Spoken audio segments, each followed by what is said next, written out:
Hi, it's Grant from Dome Music Technologies, and again we're going to be looking at the ACE Integrator modules.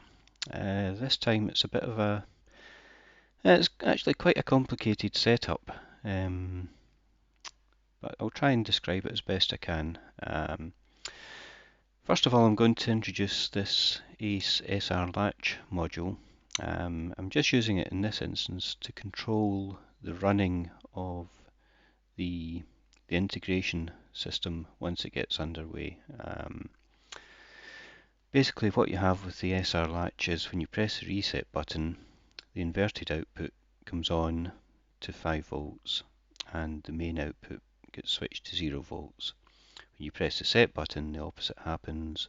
The output goes to 5 volts and the inverted output goes back down to 0 volts.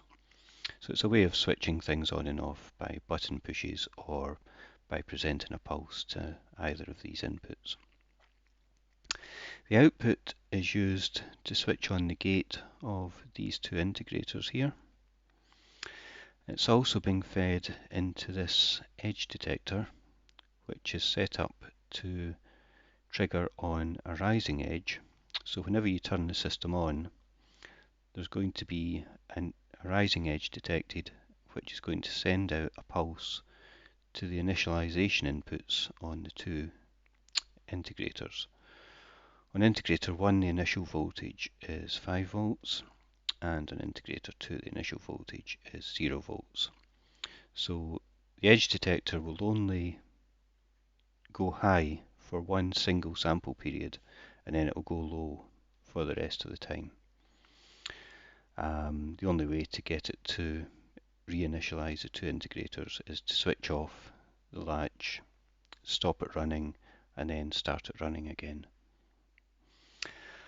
What we've got here is integrator 1 is taking a voltage input which we're going to call acceleration. So it's going to be converted from an acceleration value to a velocity value as it gets integrated over time.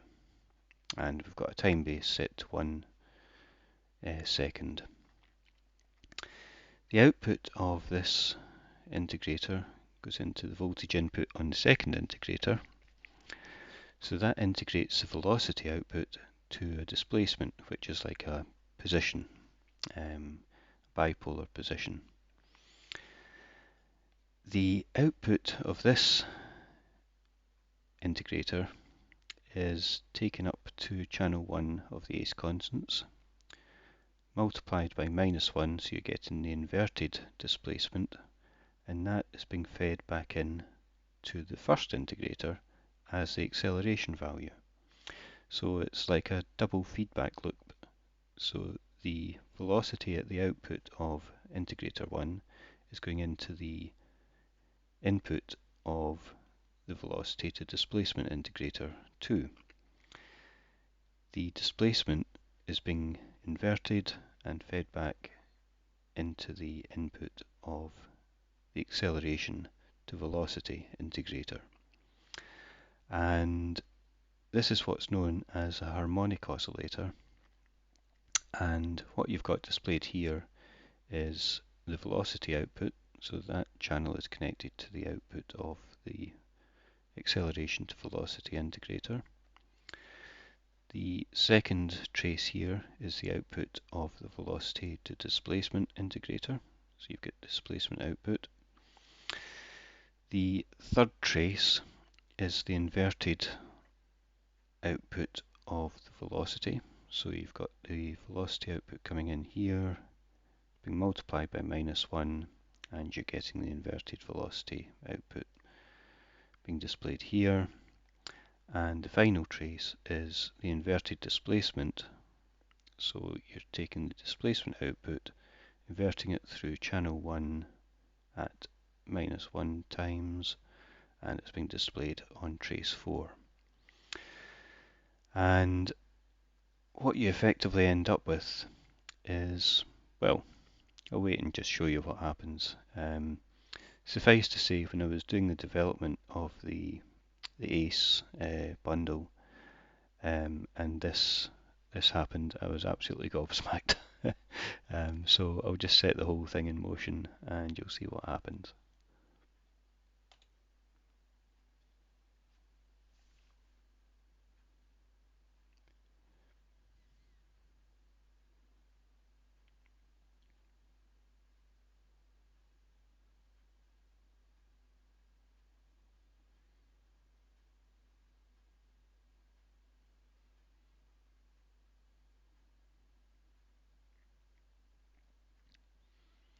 So what you've got here is actually the output of the velocity is a sine wave, the output of the displacement is a sine wave, and if you invert the two of them, you've got another two sine waves, and each of them is separated by 90 degrees.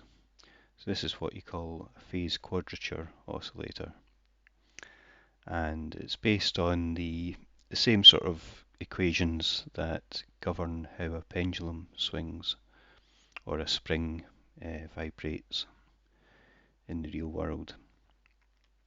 And I think the most amazing thing to me was that if you actually measure the time period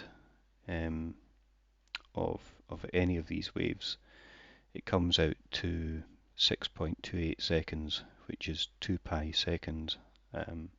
And if you know your sort of engineering mathematics, then you know that 2 pi radians is equivalent to 360 degrees.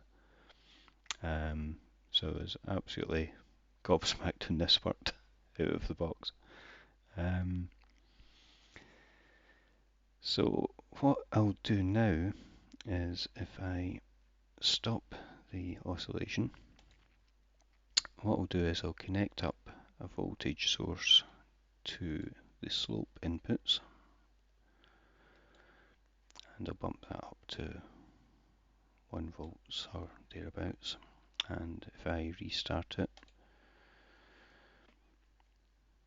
then you see that it's still oscillating at the same rate. If I increase the voltage going to the slope input, and you see that it increases the frequency of the oscillation. And if I decrease the oscillation, it falls back and goes even slower, and ultimately if you get down towards 0 volts on the slope input, then it comes to a complete halt.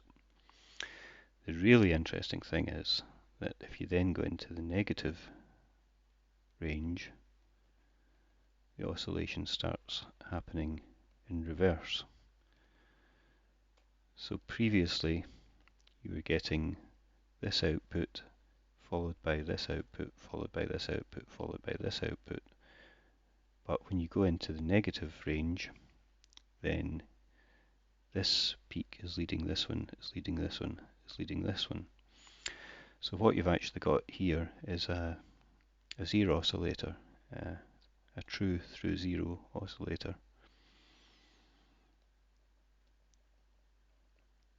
So you can see how it reverses direction when you actually pass through the 0 volts.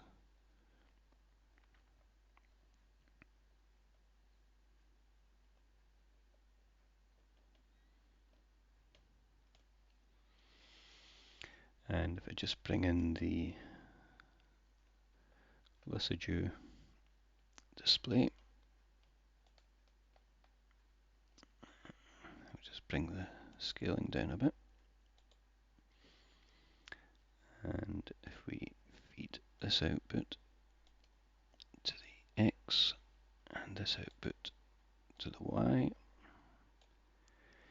can see that we're actually describing a circle. And if we go into the negative range, it reverses direction.